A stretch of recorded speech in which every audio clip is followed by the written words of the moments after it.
We're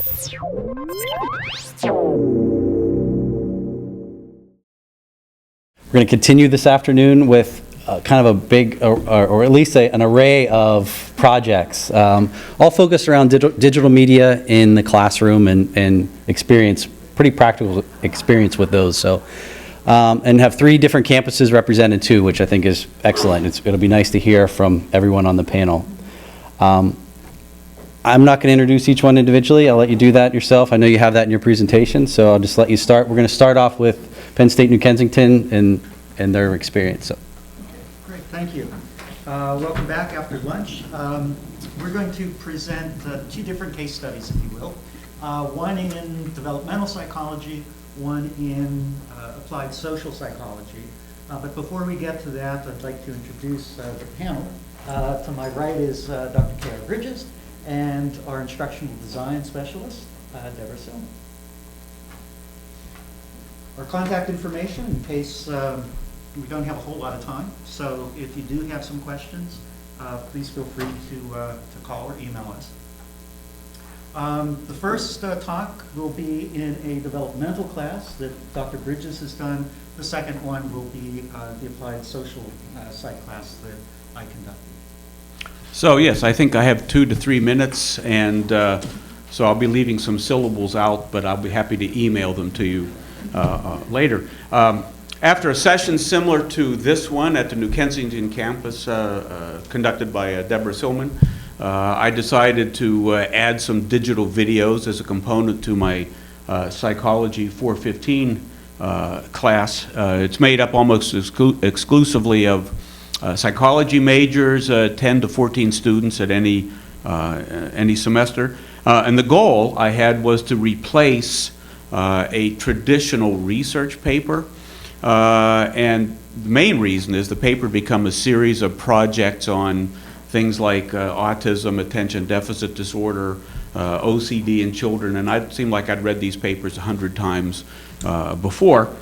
There's been a recent emphasis in psychology on positive psychology, and it's taking hold in all the other subfields of psychology. So I thought it was time for my students to take what they had learned in psychology courses, not just mine but other ones, and apply it in a positive way.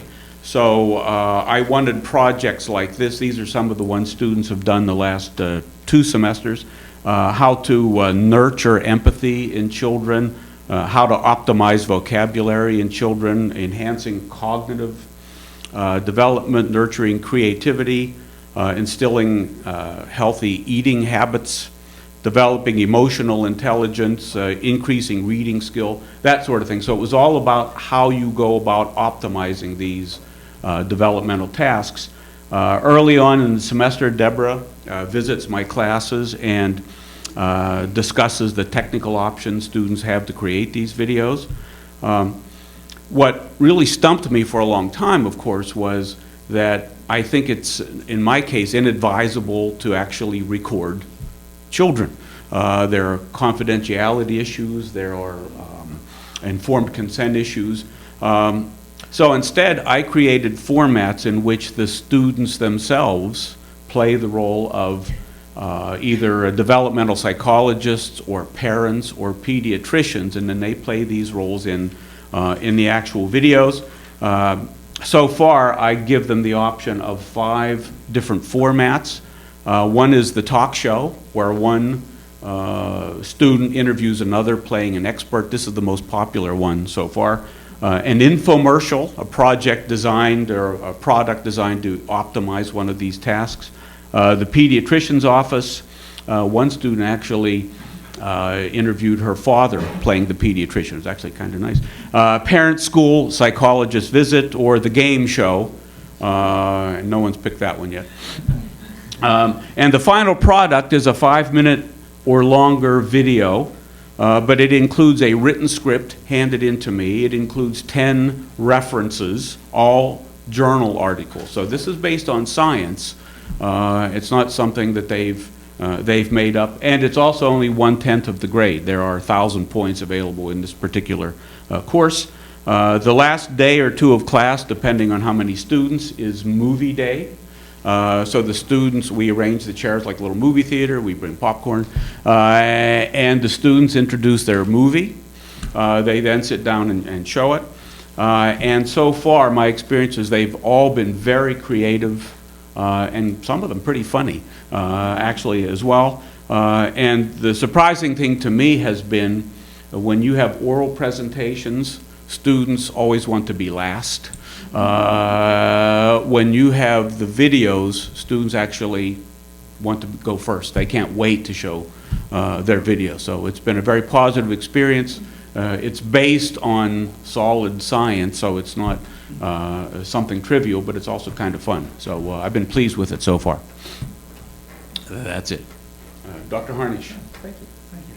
I'm going to go back. There's an organization in our community.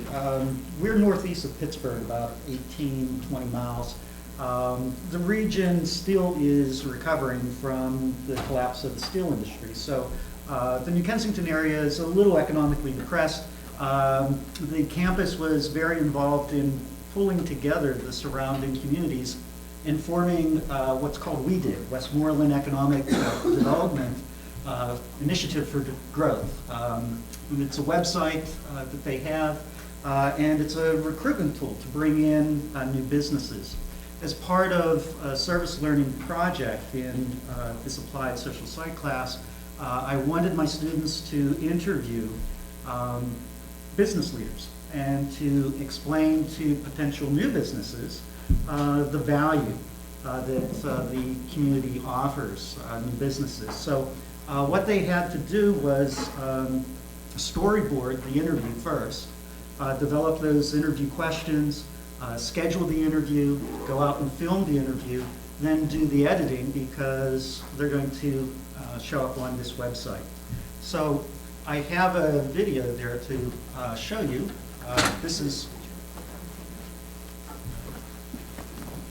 maybe not, but this is the product that they came up with. They're very short. This one's only about a minute or two. My name is Harold Johnston. Most people call me Jay.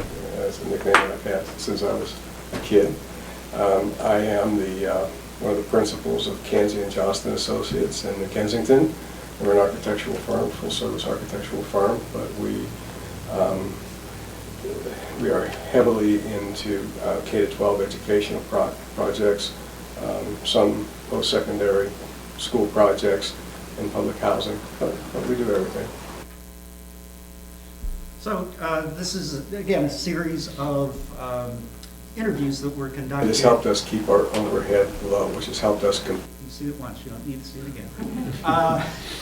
So the really interesting thing, the students really liked going out, meeting these business leaders. They enjoyed interviewing them. What they didn't like so much, though, was editing the film. That most of these interviews took about an hour to do. So a lot of the stuff is on the cutting room floor, as they say. They really disliked the editing part. And I asked them why. They simply weren't familiar with the software to do that editing. So there was a rather steep learning curve for them.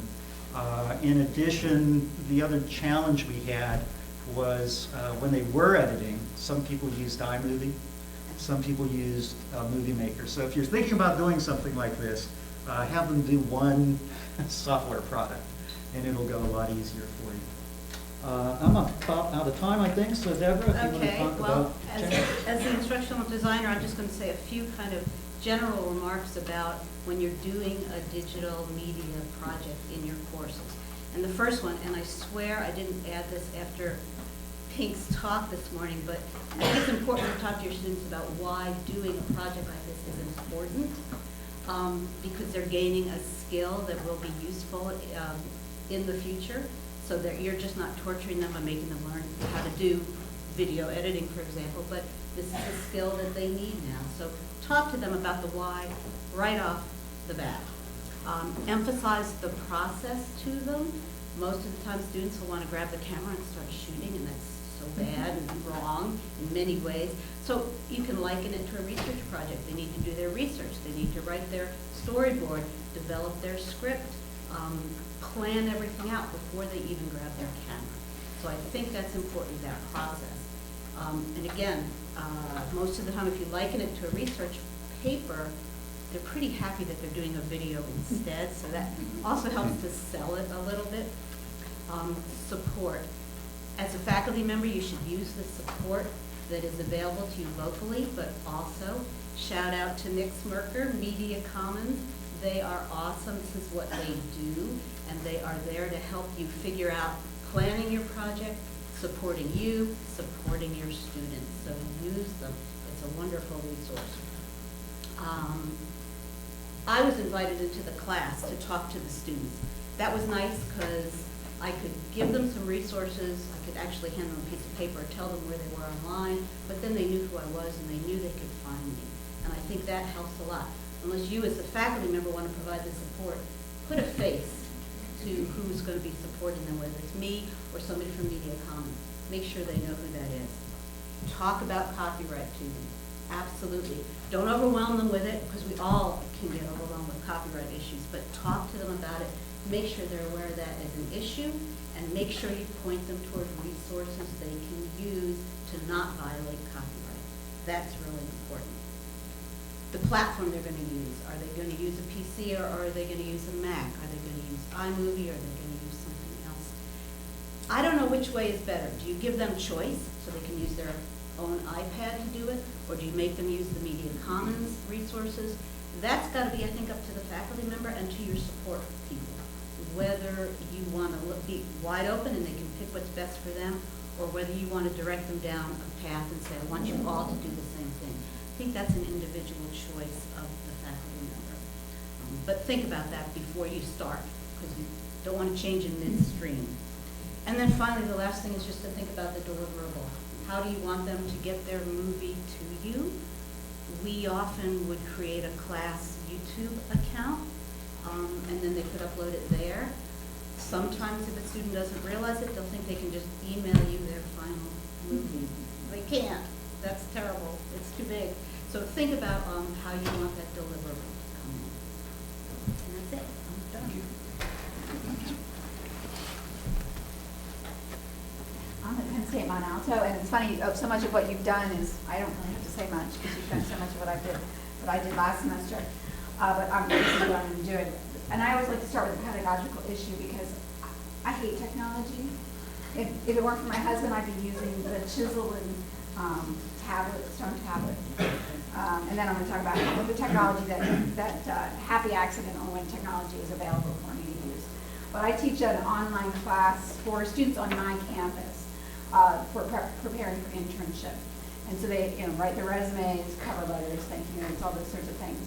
And other things. They have to do 3 informational interviews where they go out and interview people out in the field to kind of get a sense, because a lot of them still really don't know what they're doing, and yet in the next semester they're going to be going on an internship. And it's 480 hours, so it's significant. The problem I have, and I'm sure many of you have the same kind of thing, is I can tell students something and they'll go, uh-huh. Because I say, well, write a good resume, because that, someone's busy before lunch, they have half an hour to review 50 resumes, maybe you want to have yours so it doesn't have spelling errors and so on, and whatever. And then, of course, I get really bad resumes from my students, and have to have them corrected 20 times before I'm happy with it. So that was really my goal for this project.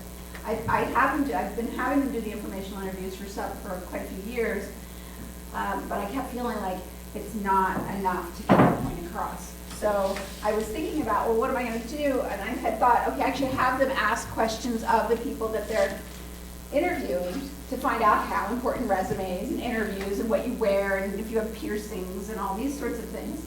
And so I've been toying with the idea of having students add these parts to their interviews and then videotaping it.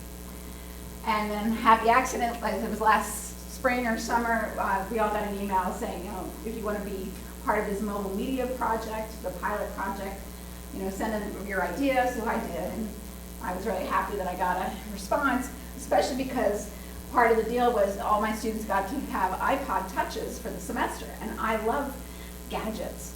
And I'm like, can I have one too? And I was lucky to be able to use one as well. So that was really, to me, one of the fun things, although I do have students who really avoid. I had one student who really refused to do it. she would just go and have other people do it for her, which I thought was kind of bad. But anyway, so I just added this video component to the project, and then at the same, right after I got approved to do the multimedia project, I also get another email from another group asking if anyone was interested in this Penn State Media Corps what do you call it? But a repository for videos. And I was like, hey, great timing. So I went with that. So I got accepted that one as well. And so I was real happy about, kind of how things were working out. So as part of this, I mentioned my students, which was a class of 14, everybody got an iPod Touch. Who needed one? Not everybody needed one because we have a fair number of students with iPods or iPhones. So they were given the option. You can use your iPhone, or you can borrow an iPod Touch. And so they used, and so in this case, they had to use an Apple product just because the software we were using worked with that. So they used iMovie, which is a really simple movie creation and editing program or app. And they also used the MediaCore app to upload to I'll go back to that, the Penn State MediaCore.tv site. And I had a sample of video, but it didn't download right, so I'm not going to share. But it's really just somebody, actually, the director of our Academic Support Center was interviewed and asked about what did she think about tattoos and piercings for prospective employees. So generally it went well. I only had one student have her iPod Touch stolen, so I thought that was pretty good. One of 4. Well, I say stolen. I mean, I don't know. I never saw it again, but that was just one thing. But what the biggest thing is, I said at least one student really resisted and just would come in. Could you please just do this for me? And I found out later she had gone to other people who she had to do other things. She did the actual interview, but then somebody else got the software to work, or got the app to work, and so I felt that wasn't so great, and I had to get a bigger backbone or something. I'm not sure to deal with that kind of thing. And because it's an online class, Nick Smirker here, who we're going to plug you today, was very willing to come to my class, but I didn't have a class to come to. And so that kind of assistance was offered, but not really, it didn't really work. He was more than willing to work with students and come and talk to them, and I don't think anyone took him up on that offer. They were more likely to come to me or go complain to their friends. There were some technical issues that I had to contend with, the updating for the apps, and I'm not familiar with iPod Touches. I'm an Android person, so some of that was a little alien to me, but I feel like I learned a little bit about that, and the students, most of them seemed to have no trouble using the apps and uploading for the most part. There were a couple little minor details. I find iMovie is very limited in its, what you can do with it, but for the purpose of this project, it was just fine. These did not have to be as fancy as the videos that you did for your classes. And then sometimes there were problems uploading, but it was stuff that we can manage. Everyone had to do 3 videos, and everyone did it by the end of the semester, so that I felt was very successful. And to repeat what she said, using your technology people, your helpers, was so critical for me because, I would email them, I can't get this to work, and then, Nick would walk me through whatever I needed, and it was really very helpful. I am continuing the project this semester, although I was sad I had to give the iPod Touches back. But I'm having the students do it with whatever technology that they choose. And and they, as long as they upload it to the right website, it doesn't matter to me how they do it, and I'm getting successful outcomes with that. I might return to apps in the future. I was just telling someone I've downloaded more apps today at the conference than I've downloaded since I got my phone. So I'm getting more comfortable with them. The students are more comfortable than I am with the apps. So I think it's something, as I see this will help me with my goal, and I'll adopt them more. But I do think we need to make sure that the help is available for students. I tend to write a lot of things in great detail with screen captures. This is step-by-step how you do it, and I think some students really like to use that. And making technology more seamless, I think I hate it when that's the main point. I'd rather have, what's my goal for this class? what do I want my students to be able to do. The technology to me should be more of a helper than the focus. So that's all I have to say. My name is Crystine Mitchell, and I'm actually at Penn State Berks. And so I'm going to talk a little bit about how I utilize technology in my class.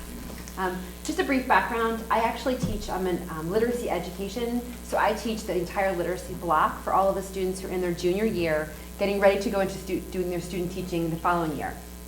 And so basically, they're with me 3 days a week for more or less 3 hours a day, and then they also are in a field experience placement 2 days a week for 2 hours a day. So I'm really, it's really beneficial to the students and me as well, in that a lot of the work that we're doing in class, those practical experiences, they can then go and do in their field experiences as well. Just briefly, so you know, there's research to support this in terms of the pre-service teachers and how they utilize this vision and implementing the use in classrooms. But really, I really feel like my role in teaching the pre-service teachers is really to model different types of technology. The research is saying that teachers who are teaching in elementary schools are preparing students for jobs that don't even exist at this point. So I feel that my job and my role is to help them utilize technology, help them understand its use, why we should be using it, why it's really important, and different ways that they can utilize technology for literacy. And so not only do I have to provide time for instruction in my content area in terms of literacy instruction, in terms of reading, in terms of writing, as well as children's literature, I also feel like I need to be modeling that, the uses of that, but I also have to have them be integrating that into their own practices. And I found that to be a real challenge, especially as I embarked on this process, because you want to get everything that you know that they need to know in the time that you have them. However, you also want them to be able to troubleshoot in different technological tools, and so you need time for that. You also need time for the instruction in those tools as well. So it's kind of hard to manage that, but I found that it's a definite, it's useful means of time because they're going to be better prepared to then teach their students. I also think it's really important that the students, they're looking at this from not only the point of view as the student, so they're obviously a student in my classroom, and I'm providing different means of technology in terms of videos, in terms of incorporating different web tools, but then I also want them to think about that in terms of what they're going to do with their students. So yes, it's one thing to have, to be the receptors in a sense of different means of technology, but also then what are they going to do next in terms of the future. So I integrate a number of assignments into what is required for my class, and so I wanted to kind of give this context before I go into the digital media project. And so I really do think it's important that the students have these opportunities in the classroom. So I just want to share a couple different sites and web apps that I use in my classroom because I think just to kind of, again, share this context for which I'm utilizing with my students. So I'm doing this again, I'm providing these different experiences and exposure to these different websites, not only as a teacher of future teachers, but also to help them think about how they can then incorporate that into their practice. And again, thinking about this, they really have a number of opportunities in their field placements to then utilize these experiences that I'm offering in my classroom into their field placements. So just for instance, there's a lot of different things up here, but Wix is one of them, a site that students can actually create really quick and easy websites from a template, which I'll talk about in just a moment. Pixton, they have to do instructional comic strips. Little Bird Tales are digital storytelling. It means for digital storytelling. Easy mind mapping tools, Poplet, lots of different great uses. Again, I can utilize them in my classroom for my content, and then I can also turn it around and have them think about uses that they can utilize it for their classroom. So again, it's this kind of turnaround effect. So again, just a couple of the digital assignments that I have my students do, and again, I have them for 9 credits in 3 different classes. So I'm really able to kind of delve in pretty deep with my students. One of which, of course, is a literacy, it's kind of a photo journal where they're literally having to take pictures, and again, they can't really use their students' faces, but they can do it from behind. They have to then take what would be considered something that you would see in a literacy block, such as a shared reading experience, and they have to then take a picture of that and then incorporate that into a finished product. They also have the opportunity, they have to create a survey, and then they have to survey different groups of teachers to develop what they consider a literacy hot topic. And then I leave it pretty wide open in terms of what they can do with that, but they need to do some kind of digital project that will help demonstrate that literacy hot topic. So they can do a podcast, they can do a movie, they can utilize Pinterest, they can utilize a number of different things. And I'm sharing those tools over the course of the semester of different things that they can utilize. They have to do an interactive website for an author study. And again, I leave it wider open knowing that they can do an author study or a content area. But again, they have to, and I'm asking them to use Wix, but they can also use something else if they find that to be a more helpful tool for them. And I just ask that they let me know ahead of time. They're also responsible for doing a photo essay and a reader autobiography. Again, it's digitalized. And finally, the one that I'm going to be sharing is a multimedia project using iMovie. All of the education students own Macs, and so they have that capability of using iMovie to create their projects. Again, briefly, they're working in collaborative grade level teams, so whether in second, third, or fourth grade, they actually are using that team that they're in their field experience with to create these movies. Again, it has to be in a content area, so it has to be in either science or social studies because we know time is limited in elementary classrooms and we need to integrate our content areas into literacy. And again, they're working in second, third, or fourth grade. They're utilizing iMovie to create these videos. And the really nice part of this, and I know we've all kind of talked about this, is I also utilize Media Commons. It is what a huge resource it's been. I use Carla Rapp, who comes out to our classroom. She comes 3 times a semester, once to do an overview of iMovie. She comes in a second time to more or less do a kind of a recap review, answer any questions that my students have. And then finally, she does a critique day where she kind of answers those really individualized questions the students have about their particular movies. And I find that what's really helpful for this project is that there's a number of objectives, one of which being the fact that they're using technology to create a video that they will then again use later on in their lives. They will need to know how to be able to do this. But also that they're discovering media resources, they're learning about Creative Commons, copyright procedures, and so I think that's a really important piece of this. But there are other outcomes as well, including just becoming an expert in that content area. So if they're doing needs and wants, for instance, they have to become an expert. Or if they're doing something on the judicial system or whatever it is that they're doing, again, they have to be that expert. They have to write the outline. They have to storyboard. They have to think about what this actually looks like. Then they have to do the video, take the videos, decide exactly what that's going to look like. And then again, talking about that editing process, it really is. It's frustrating to the students to know that they're taking all of these videos and it's only going to be a short 3 to 5 minute clip. And then of course they have to critique it, polish it, and then finally they get to share it with their students. So these finished products, they share in their field experiences with their students. Here's briefly one of my students, what she has to say about this project.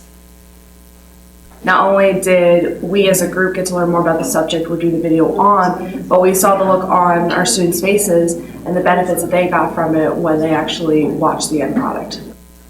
And here's just a short example of actually one of the completed pieces, and this is the needs and wants. This was done for a second grade class.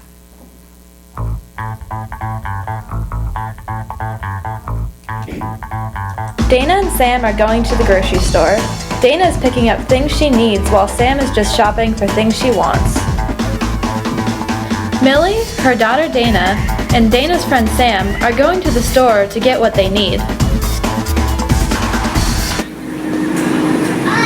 I really want this ice cream. Get this. Sam, do you want it or do you really need it? Well, I'm hungry and I really like ice cream.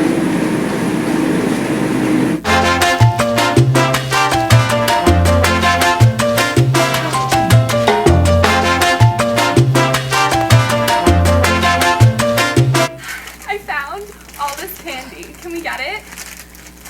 Sam, put this candy back. You don't need it. Well, what if I just get this one piece? That's much better. You don't need all that candy. One piece is okay. Dana and Sam are getting drinks. Dana chooses the less expensive, healthy water, while Sam chooses the more expensive, unhealthy soda.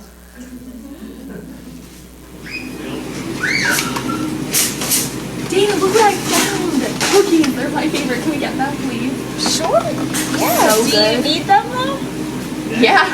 I mean, they're sugar cookies. Like, I need them. Okay. I'm gonna pick up some bread for my mom and I because we need food for tonight. Sam really wants this video game, but Dana says it is unnecessary and expensive, but that Sam could just save up for it. Hi, boys and girls. Good morning. We're going to, first thing today in our social studies lesson, we're going to begin our chapter on needs and wants. Do any of you know what a need or a want is? Dana, how about you? A need is something that is necessary for life, like food or clothing or a home. Very good. A need is something that we need to be able to live. How about you, Sam? Do you have any ideas? A want is something that you would like to have, but you don't necessarily need it. So like a video game or a toy.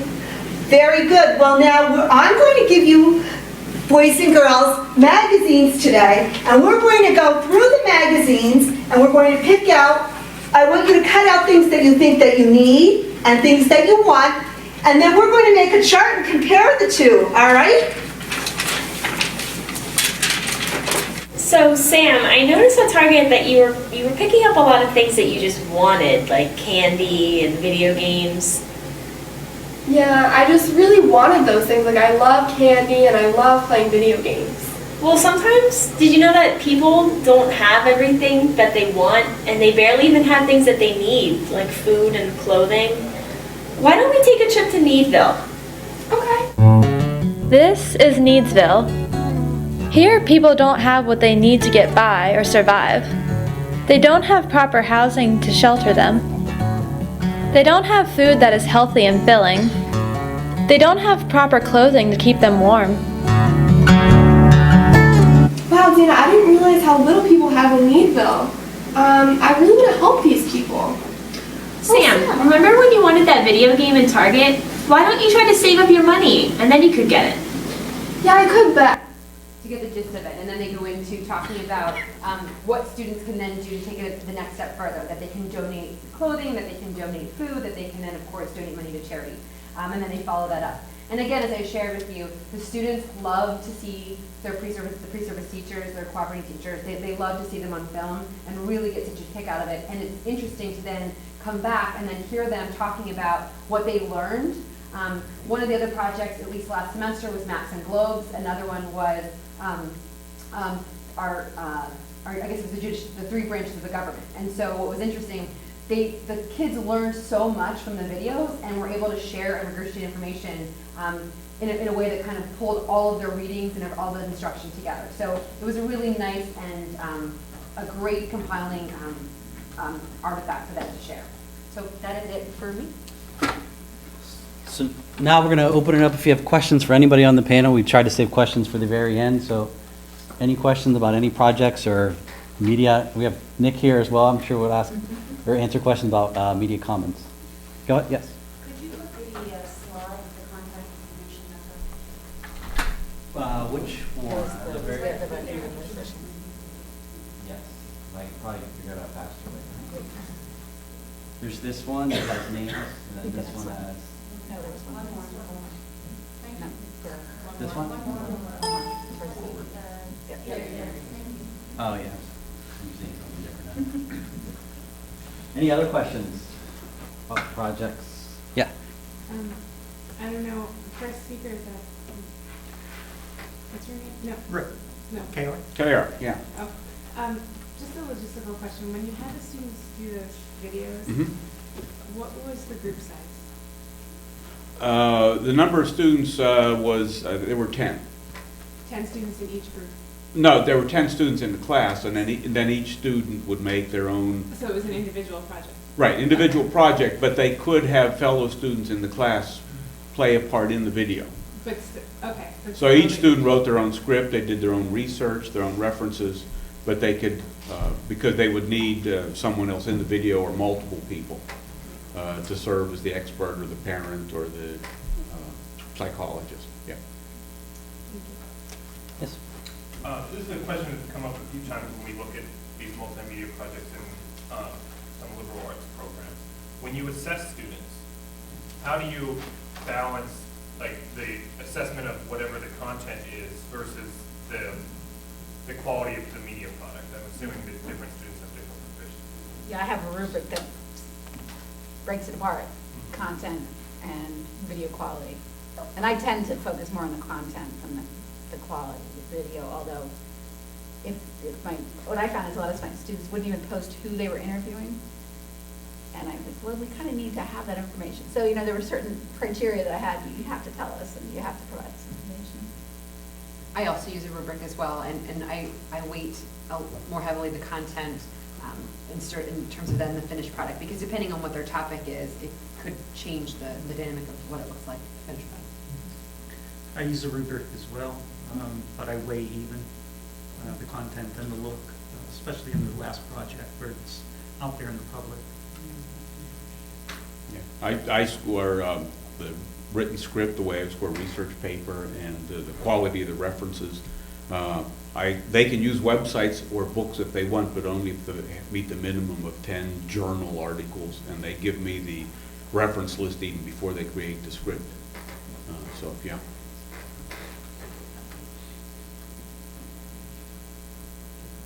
So, there first, yeah. You said that with some of the students there was, you know, they had trouble actually learning the editing software. Are there any thoughts to like collaborating with the communication students and, you know, who are more technically proficient, you know, than kind of having them doing the post-production and helping out with the production of an actual movie, you know, kind of partnering up the classes? It's an interesting idea. I've never thought of that. I know we have support in our local library, and so the students, all they really have to do is they can schedule time to go in and meet with somebody and actually have that help if they need it. Where do these videos live, and also like YouTube, and also are they shareable? Are they able to share them with their parents or other faculty that might be interested in seeing these have access to them? They were up on the website, the WeDo website. I don't know if they're still there. I haven't visited, but I suppose we could post them on YouTube as well. And I know Media Commons has often featured some of the videos too, so I'm sure, Nick, some of those are still out there. With the YouTube groups that we create, we usually make it private, but I'm sure most of the faculty would grant access to another faculty member to see them. And really the reason we make them private is because we're not sure enough about the copyright that we want to take the student's word for it, and we don't check them, we don't have time to check them all that carefully. I restrict mine I do have my students, they're supposed to sign waivers from each of their interviewees. It's the Penn State waiver, but I don't get all of those. So I'm just worried that someone's going to say, hey, I didn't agree to have this out there. So I have it restricted on the MediaCorp site. But students are welcome to share that with their family. And I originally was going to do it on YouTube, but then, and the private one as well, but then because of the other thing available, I went with that. Which is, it's nice, I didn't mention, but the MediaCorp people that can just make it on Angel where you just have to click launch and it'll automatically start the thing for you. So that's quite nice. And it can be downloaded to CDs as well, just easy, quick CDs to share. But you can set it either way as an open or private on the MediaCorp site. And there's a new service called Video at Penn State that's in the works. That's the one I'm using. Is that the same as the MediaCorp? Yeah, the video. So there's Video at Penn State for hosting and sharing videos, and then there's an additional ending that'll be a browser-based editor that gets tied into that. It's going to get even easier to do this. Back here, Ed. Yeah. I just wanted to make a comment of a project I had going in terms of grading, and I have a group of 3 doing the, at least ideally, a group of 3 doing the video project, and one student is responsible for the pre-production stuff. I call them the writer or the creative person. One person is the production part where they're doing the camera and the props, and the third person is the post-production sort of editor person. And so they work together, and I know this might make some people sort of suck their breath in, but if they get the product done, they get an A. So there is no rubric. It's go and enjoy this and don't worry about the grade. And it's a totally different kind of approach to that. That they could just do it and enjoy it without having grade pressure. Although the grade is only it's less than 10%, but it's 9% of the grade for the course. But it's 3% for each of those projects. And if they complete it and they complete it on time, they get those three grades.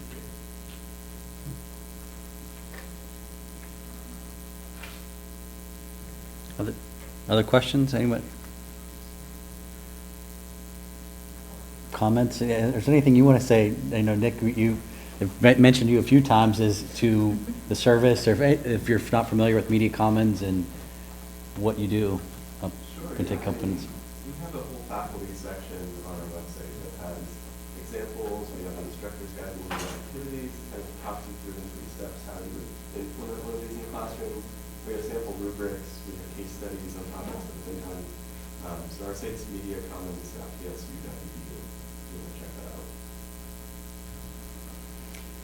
All right. Well, thank you all. Enjoy the break and next session.